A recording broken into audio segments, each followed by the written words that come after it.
Good morning, this is Pam, Flower Patch Farmhouse, and today I am going to prune this Eden climbing rose. This technique I have used on the majority of my climbing roses, and it works just fine. I'm going to tie it up onto this arbor. The new growth, these shoots out here are pliable enough I can pull them in, even though they're kind of wanting to go that way. I can tie them up to the arbor, and they'll be great next spring. I'm going to avoid cutting off too much of what's blooming just because it's real pretty right now. We did have one freeze, or actually a week of freezing nighttime temperatures, and this is still doing good. I'm assuming it's because right here is a cement pad, and it absorbs heat during the day, releases it at night, and it just to help protect the plants planted along here, whereas my others down in areas less that didn't have that feature, like something releasing heat, they are done for the season. So let's get pruning this rose. I am going to start with my hand pruners, and I'm going to prune back ones that are kind of in the way. This has got a bloom on it here, so I'm not going to prune that, but I'll prune this. And then I'm going to pull this back over here. This part up here can be pruned off. It doesn't have a bud right now. Now when I tie them up, I use these pantyhose strips, cut from pantyhose. They work great. They turn green as they age, and they just kind of blend in, and they stretch so they don't hurt the vine as it grows. It stretches with it. Now hopefully I'm in the camera. Let me check here a minute. Let me get one more. These are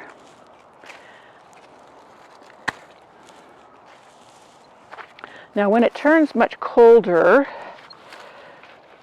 I am going to probably come out and strip the leaves off of it, because that prevents fungus and black spot and stuff, because they just get yucky, and then in the spring you'd have to take them off anyways. But that way it's already done, and it doesn't hurt the plant, especially once it's dormant.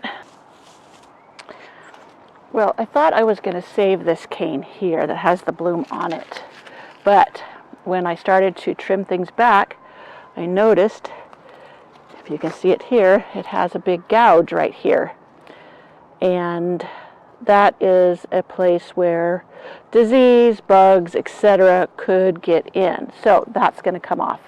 I will just cut this rose and bring it in the house to enjoy, and then I'll go ahead and do my pruning. Now I'm going to go ahead and cut this one off as well, and this one's a bit thicker, so I'm going to get my big pruners, my big loppers, and I can get the other one. This one, I'm going to cut it down here pretty close to the base and toss that aside. Now this cane here, you notice it has where the bark's opening and peeling, and for best practices, so that nothing, disease or whatever, can get in, as well as it's getting pretty old and gnarly, this needs to come out.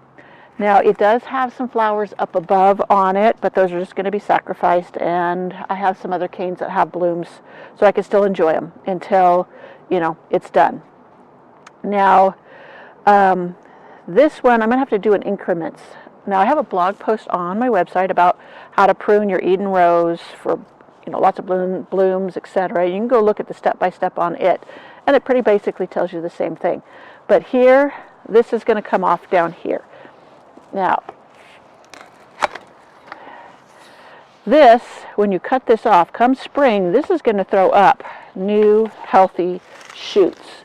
I'm going to clean this up around here, around the base. I got a bunch of strawberries that are kind of, I let them roam for ground cover. The robins love them in spring, and I might get a few if the robins don't find all of them. Strawberries are really good. I think they're a day neutral strawberry.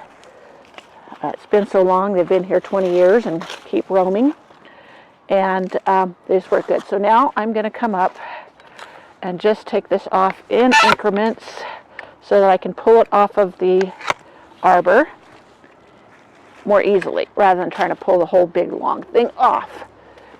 And keep chopping. Let me go up so you can see. All right, I should have put my hair in a ponytail and I didn't. Keep it out of the way.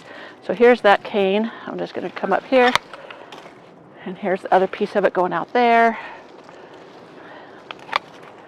and just pull them out. Nothing too difficult.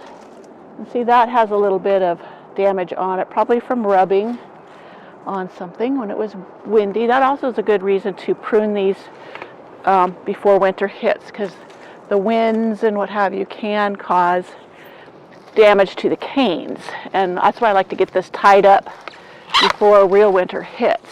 Now we can get our first snow and big snow in November, so I try to get to this before I have to be out here in that kind of weather.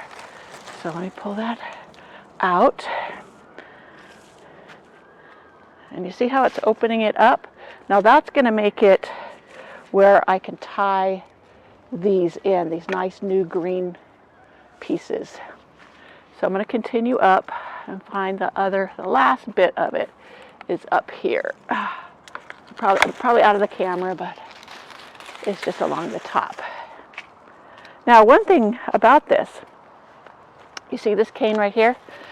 This is perfect to make cuttings from. It has some buds on top. I might take those in, but cut it off, cut it in 6-inch pieces, and then go to my video on how to root rose cuttings to grow fast and easy, and it'll show you how. I have a few methods, and I have 2 videos up at this moment. Hopefully soon I'll have a 3rd up, but just go on over there and it'll show you how you can root that and get a whole new rose.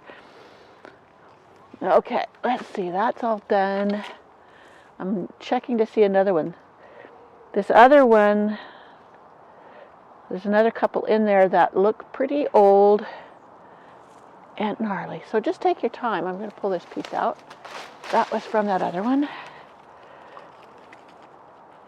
So I did lose a few flowers that I would have enjoyed this month if it didn't turn super cold. We had our first freeze, like I said before, and I was thinking this thing would be really zapped by it, but it's not. Okay, now let me move the camera up a little bit, or back so you can see. I thought maybe I'd go ahead and show you how I try to train it. Here, this rose on this side, it's the same Eden rose, but I started this from the one on the other side we were just looking at, and I did it by air layering. I have an entire blog post on that. No video as of yet, hopefully soon I will get that up, and if I do, I'll make sure I link it here. But it's the wrong time of year for really air layering. I could try it, and it may go ahead and take. I'm always experimenting. But here is one long cane that shot up this summer, and I'm going to train it, like I said before, where I can bend it. This is such a big one, I should have done this sooner. But where I can bend it this way, and then I'll bring it back up that way. Now here's another one I could do the same with. So I'll start that one below. And let me see if it's all in the camera before I get started. I may need to back up a little bit and bend a little bit. So I'll go around the other side. And here is this cane. And I'll start by tying it right here to this part of the arbor. And kind of, you see me bending it down.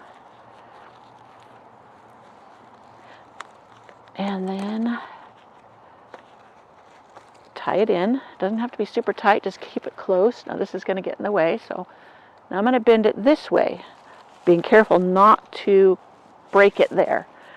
And I could just tuck it. It doesn't need to be tied. I can tuck it in the arbor here, and it will stay. Now this is crossing over this one, but if I got it snug and I'll tie these snugly, then it won't rub in the wind too much and whatever. And I will check it come spring and make sure there's nothing damaged there. And that is one is out of the way. So here's one springing up, and I'm gonna just tuck it in here to go that direction. Like I said, I will take these leaves off once the plant has gone dormant, and that prevents fungal diseases from occurring. Let me get back over here. Now this one, I'm going to do the same, but see, it's a little stiffer. So, see these? I love this arbor because I can just tuck these roses, canes up in it. And then, so I'll do this one, and I can tie it right there that way. And like I said, then it'll shoot all these canes up. Now I know there's probably somebody watching going, no, you're not supposed to do it that way. But I have. I've had that one over there for 10 plus years. And it's always worked for me. Like I said, I do come and check them in the spring, make sure there's no real damage that I need to pull out. So let's see if I can get this one to bend. I don't want to snap it, so I'm very carefully bending it. And then that one can go tucked in there. I probably will tie it. Yeah, I'm going to have to tie it. So let me get one more tie.